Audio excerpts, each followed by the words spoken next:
χτύπησαν βία την πορεία η οποία είχε το δικαίωμα να διαδηλώσει ειρηνικά, να περάσει. Δεν αρμόζει σε ακαδημαϊκό πρόσωπο να συμπεριφέρεται έτσι. Πανεπιστήμιο για όλο το λαό. Και είμαστε ενάντια στο πλαίσιο νου. Από εδώ και πέρα να ξέρουν ότι δεν θα μας τρομάξουν.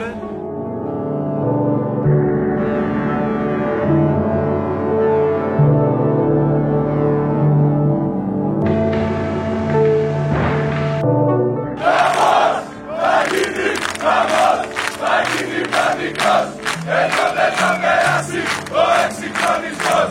Θα γίνει χαμός, θα γίνει πανικός. Εδώ δεν θα περάσει ο εξυγχρονισμός.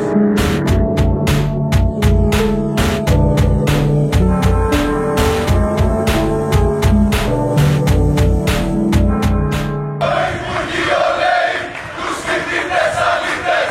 Αλήτες είναι αμαρτοί ασφαλίτες.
Πότε θα καταργήσει το άσυλο?